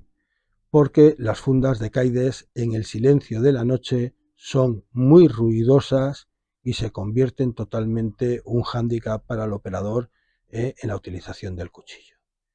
Yo sé de gente, de amigos míos, de conocidos míos, que han estado en escenarios internacionales, misiones internacionales, se han visto en situaciones reales de combate y al final han optado por coger prendas antiguas militares y con un poco de maña hacerles unas sobrefundas de telas alcaides para evitar los ruidos. ¿Por qué? Porque si el cuchillo lo llevas tanto en el ceñidor como en la correa de la mochila, sueles llevar también más impedimentos, sueles llevar, aunque sean otras anillas, si es el caso de la correa de la mochila, y si es en el ceñidor, pues sabéis que el operador, que el soldado lleva otros muchos elementos, impedimenta, que se suele llamar, que a la fricción o al roce o al golpear con la funda de Kaides produce un ruido que quizás por el día quedaría un poco ensordecido, ¿vale? Pero en el silencio de la noche, y todos los que hayáis hecho marchas nocturnas y hayáis hecho actividades por la noche, sabéis de sobra, es una de las cosas que se aprenden, que el sonido en la noche es mucho más perceptible, viaja mucho más lejos, se escucha con más nitidez. Entonces, yo personalmente, para un escenario de combate, para un cuchillo táctico, para un cuchillo operativo, yo, por ese motivo, por el motivo del sonido, incluso al enfundar y al desenfundar el cuchillo, yo no soy muy partidario del Kaides. Sé que hay fundas de Kaides que están forradas de cuero por fuera y terciopelo por dentro, ¿vale? Eso ya en sí no sería una funda de Kaides pura y dura, ¿no? Entonces, bueno, pues si fuera de esas fundas de Kaides, un saludo a Edu, que sé que ha hecho alguna virguería de ese tipo al respecto, a Edu, el sastre del Kaides. Esas fundas, que aunque sean de Kaides, por fuera van totalmente forradas de cuero y por dentro llevan un terciopelo, que mucho me temo que no es para evitar el sonido, sino para evitar los típicos arañazos que se hacen en los cuchillos con el Kaides cuando entran partículas de polvo de tierra, ¿no? Pero cumpliría la función de para amortiguar, para enmudecer, perdón, el ruido que hace un cuchillo al entrar o al salir de una funda de Kaides. Yo, en definitiva, para un cuchillo táctico, a mí personalmente, un cuchillo operativo, me gustan más las fundas de cuero, porque es que además las fundas de cuero sí se pueden mojar, se pueden embarrar, pero luego el mantenimiento no es muy complicado, más allá de, claro, de embutirles dentro como se pueda un poquito de papel de periódico, para que recoja la humedad de dentro, dejarla secar y luego nutrirla pues desde con Nivea a cualquier tipo de otra grasa, ¿vale? A mí me comentaba un amigo que en un momento determinado para nutrir la funda de cuero de su cuchillo, como no tenía otra cosa a mano y se le había mojado y la había tenido que dejar secar, la había nutrido con valvulina de camión. Claro, escuchar, cuando termina el tiempo, los periodos de hostilidades, yo me figuro que si la funda ha sufrido mucho, pues el operador la cambiaría. Esta funda, a diferencia de otras fundas, me gusta mucho porque el cuchillo, vamos a ver si consigo no cortar, ¿ves? Esto es lo que menos gracia me hace, ¿de acuerdo? Bueno, y en esto estamos de acuerdo todos, que es un problema. Si os dais cuenta, el cuchillo encaja perfectamente, ¿vale? Este ángulo que hace la funda hace que con el ángulo que tiene las cachas del cuchillo, una vez que se lo presiona, el cuchillo entra perfectamente. No hace falta ningún traqueteo, ningún sonido extraño, ni siquiera la piedra de afilar que va dentro, que ahora hablaremos de ella, ¿veis? De lo que os hablaba, porque las bondades en el sentido operativo de la funda de cuero, ningún ruido, ningún traqueteo, no tiene puesto la trebilla o trabilla y el cuchillo ni se cantea. ¿Es ambidiestro? Yo opino que no es una funda ambidiestra, pero ojo, porque es interesante lo que voy a decir. Por una cosa que yo he observado, sí que da la posibilidad de que una persona zurda lo convierta en funda ambidiestra, en una funda para zurdos. ¿Por qué? Os lo voy a enseñar. Si le damos la vuelta al cuchillo, el cuchillo llega a un punto, yo no lo voy a hacer porque yo no soy zurdo. El cuchillo llega a un punto que entra forzado, ¿vale? Si la persona es zurda, yo aconsejaría que poco a poco siguiera haciendo presión para introducir el cuchillo. Puede que por dentro, intentando llevarlo centrado para que no vaya a los lados, puede que por dentro fuerce un poco la funda, a lo que no es la posición normal de entrada, pero si lo hace con cuidado, con sentido común y observando que el cuchillo va recto, que no se acerca a las costuras y que no se hace de golpe, la funda, yo creo que el cuchillo, yo creo que llegará a entrar totalmente en la funda y metiéndolo y sacándolo varias veces, al final, por desgaste, por fricción, por corte, creo que sí que se puede convertir en una funda para zurdos o ambidiestras. De hecho, ya he visto a alguien, que ha llegado a meter la funda al lado contrario y dice, al meterla, parece que como que haya forzado un poco y tal, pero sí que ha entrado. ¿De acuerdo? Por eso me atrevo a haceros ese comentario. Vamos a sacar, a ver que no salga de... Vamos a sacar la piedra de afilar, ya la hemos enseñado en entradura como un demonio, o por lo menos en mi unidad. Ya la hemos enseñado en el vídeo de desembalaje. A pedrada, a ver si lo pronuncio bien en gallego y no me mata mi familia, porque el 50% de mi familia es gallega. A Pedra das Meigas. Una fábrica conocida, muy reputada. Esto le da una gran calidad al cuchillo y un sobresaliente en este sentido por los señores de Cudeman. Una reconocidísima y reputada casa de piedras de afilar que está muy bien considerada. Yo no afilo cuchillos, lo repito, pero sé, por la gente que los afila y que los entiende, que es un tipo de piedra que humedeciéndola un poco, incluso con un esputo, si fuera necesario, afila muy bien los cuchillos. Como ya hemos visto, a los que compréis el cuchillo, yo no sé si en esta posición lo puedo conseguir, ¿vale? Pero está tan pulido que la función de heliógrafo la hace perfectísimamente. Brújula, sistema de orientación de brújula, reloj de sol, 1 metro, no, nada despreciable. A mí me encanta esto, que lleve esta regla con su metro, me encanta que la lleve, ¿de acuerdo?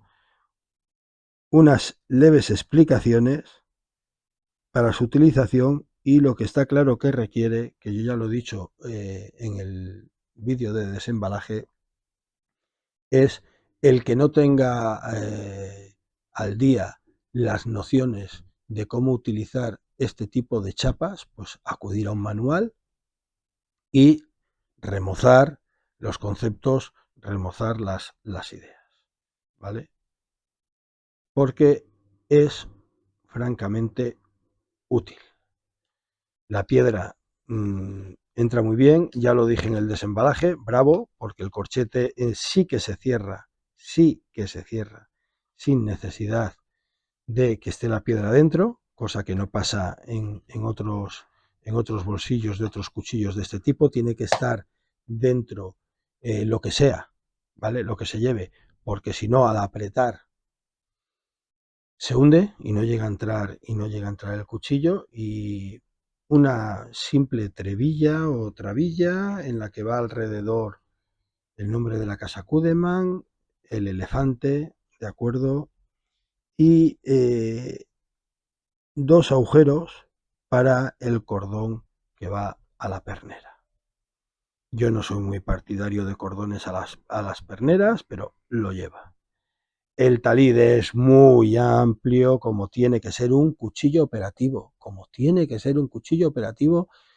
para ir sobradamente en un ceñidor, ¿de acuerdo? E incluso para si se quiere fijar, ya no solo que muchas veces pensamos que el cuchillo de combate, el cuchillo táctico, eh, se fija solo al ceñidor o a la correa de la mochila. No, no, no, no. Incluso quien es conductor habitual de un vehículo lo fija en otros sitios. Quien, hombre, ahora ya no existe, se utilizan poco otros tipos de vehículos de dos ruedas, pero sí que hay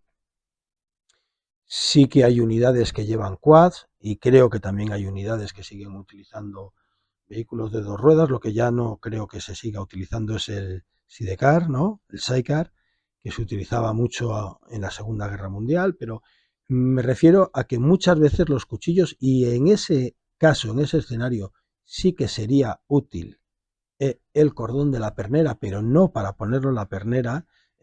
Los cuchillos se fijan a otros sitios, ¿vale? Incluso al puesto de tirador, se fijan a otros sitios si va a ser un puesto de tirador más o menos estable o fijo. Los cuchillos se fijan a otros sitios que no solo sean el ceñidor y la correa de la mochila. Entonces, estos talides o este talid tan prominentes, pues facilitan mucho estas cosas. No entiendo o no entendería un cuchillo operativo o un cuchillo táctico con un taliz exiguo o ridículo. La funda está muy bien cosida, de una baquetilla de calidad, en fin, a mí la funda me encanta y ya la hemos visto. Y entre el embalaje y los comentarios que hemos hecho, yo creo que el cuchillo más o menos está revisado. Ahora veremos sus parámetros. Es un cuchillo muy, muy, muy bonito. Vuelvo a insistir que con la maña de vida un operador puede encargar que un profesional le convierta este falso contrafilo en un contrafilo operativo.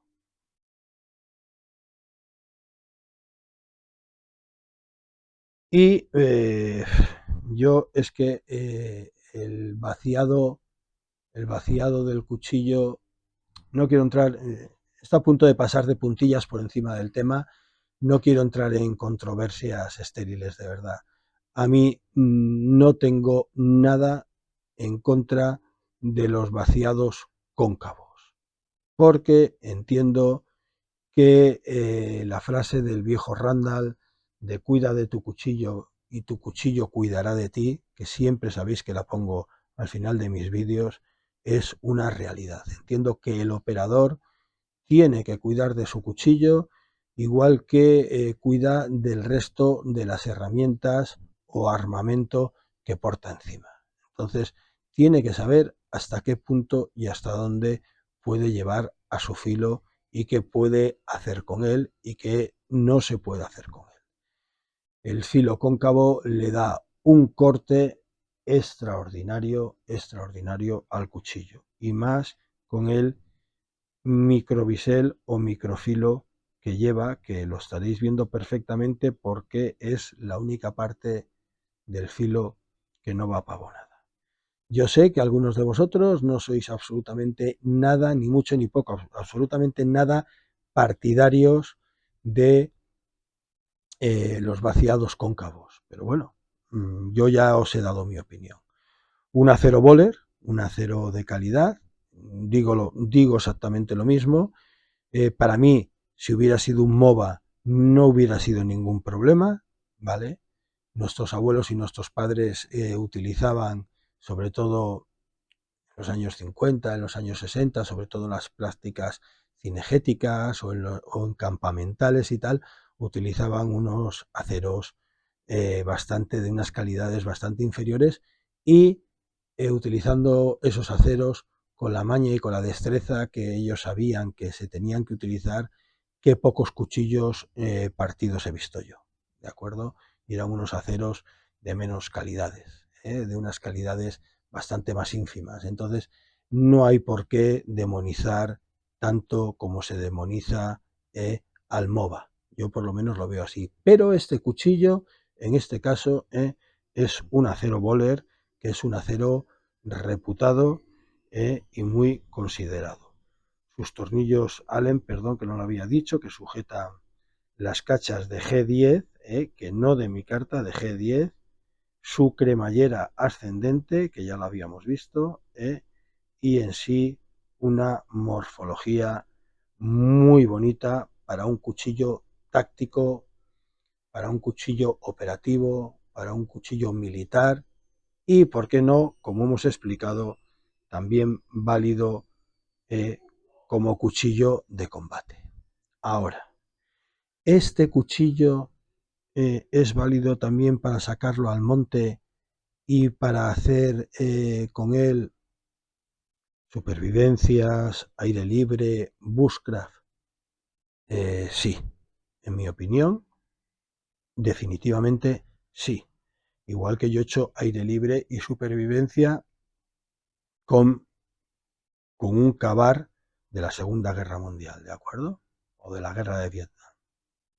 Sí, siempre y cuando, lo que hemos dicho, el operador sea consciente de las limitaciones de su filo y hasta dónde lo puede llevar. Pero igual que siempre hemos dicho que muchos cuchillos de monte, muchos cuchillos de bushcraft, muchos cuchillos de caza, muchos cuchillos de supervivencia pueden servir operativamente, pueden utilizarse operativamente como cuchillos de combate, como cuchillos operativos, como cuchillos tácticos, a la inversa también. Muchos cuchillos tácticos de combate operativos y muy concretamente sirven perfectamente para la práctica de los deportes en naturaleza. Sin más, vamos a pasar, y si veo que me he dejado algo en el tintero lo repasaré, vamos a pasar a ver sus especificaciones.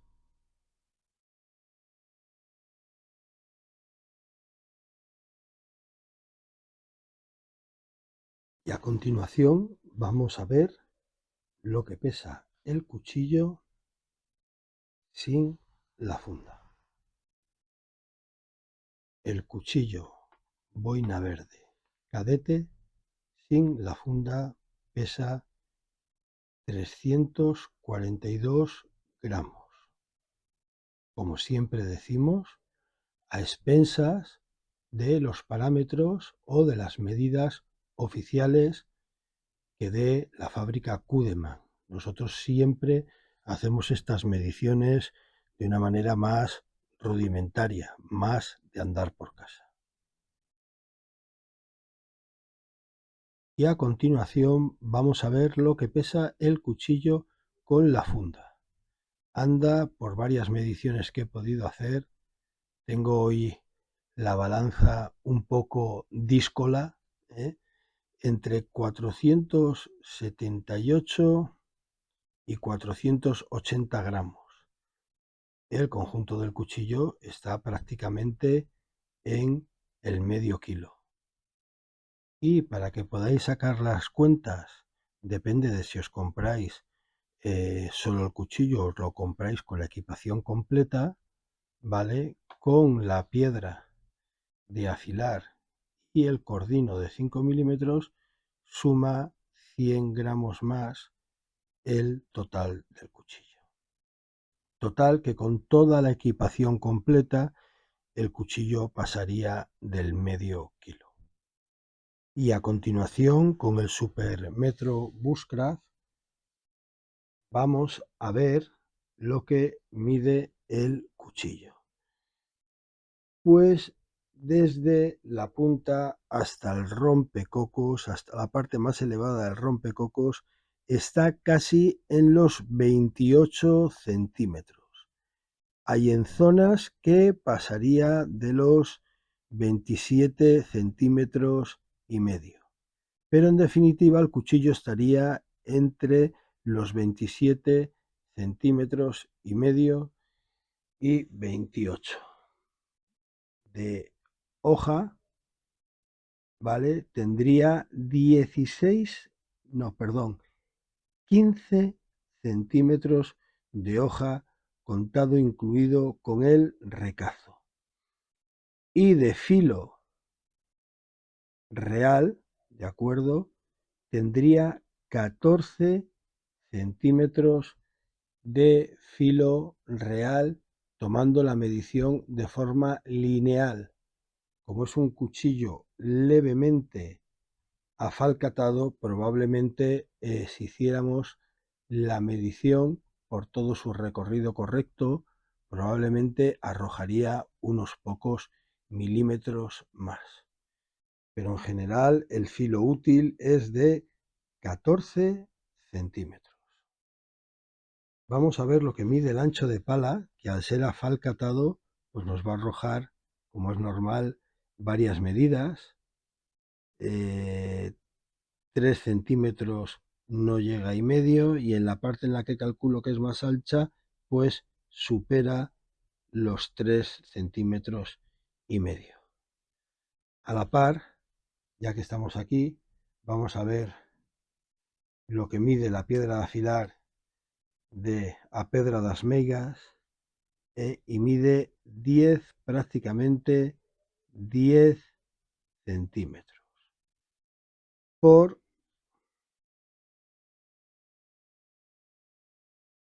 3,5 de ancho. Estas son las mediciones que nos arroja el cuchillo. Y una vez medido el ancho de pala, vamos a ver el grosor de hoja, cuánto nos arrojaría, y supera, ya lo creo que supera un poco los 5 milímetros de grosor de hoja.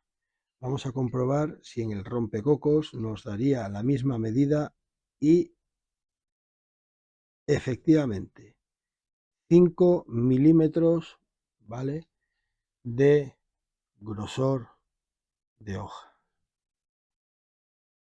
En su parte central, el cabo, el mango ligeramente aguitarrado, nos da un total de 2 centímetros y 3 milímetros de anchura o de grosor. Y ya que estamos puestos, vamos a ver el grosor de la piedra junto con la placa, heliógrafo, reloj de sol, etc. Nos da una anchura, un grosor de 7 milímetros. Y para terminar el vídeo y antes de pasar a la galería fotográfica, quiero hacerle un guiño a voy a ponerlo así, a don César Sánchez, gerente y fundador de la casa Cudeman. ¿Por qué quiero hacerle un guiño? Porque cuando una empresa llega a fabricar un cuchillo como este que tenemos hoy en nuestras manos, como este cuchillo boina verde cadete edición especial para tertulias camperas, con estas cachas en G10 marrón, que ya luego no las van a ver en un principio, estas cachas van a ser en un principio, o la idea que hay es que sean para solo esta edición especial de cuchillo, ¿vale? Cuando una casa llega a este punto es porque ha llevado un recorrido industrial de diseño, de fabricación y de venta durante años.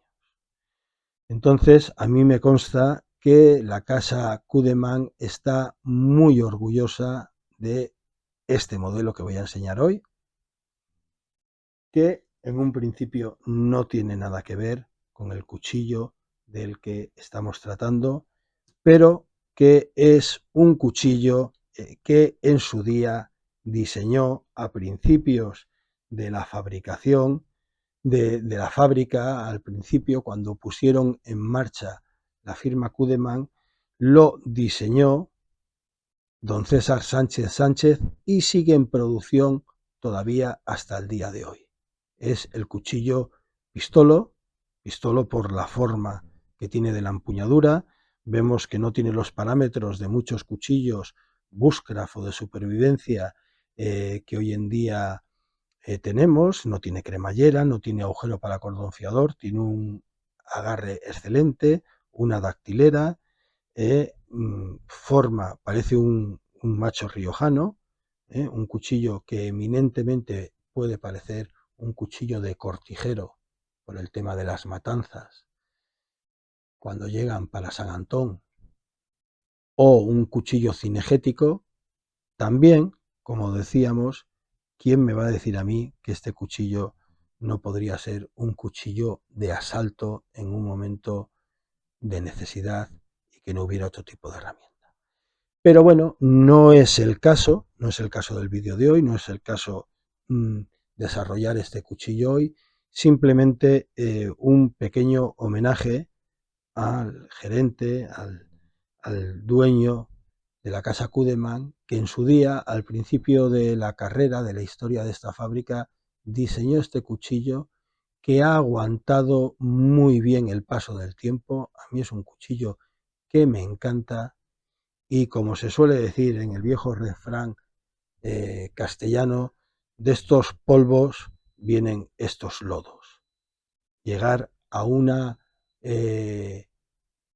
no voy a decir perfección, pero llegar a un diseño tan espectacular como este cuchillo que estamos hablando en el día de hoy, no es de una forma, no se llega hasta aquí de una forma gratuita, no se llega por ciencia infusa, no se llega porque sí, se llega con el trabajo, el tesón y el esfuerzo de muchos años de diseño y de fabricación. Y estos fueron los orígenes, que creo que orígenes más que decentes, ya que a día de hoy sigue en venta y en producción este fantástico cuchillo pistolo que a mí me recuerda mucho a un macho riojano. Entre este cuchillo y este cuchillo hay un largo recorrido de la casa Cudeman y, por mi parte, como no podía ser de otra manera, el total apoyo a la cuchillería española, en este caso a la cuchillería Albacete, y a el trabajo evolutivo que han llevado desde los últimos años hasta aquí, poniéndola, en mi manera de ver, poniendo a la cuchillería española y a la cuchillería albaceteña en el ranking de las mejores cuchillerías, dentro del ranking de las mejores cuchillerías mundiales.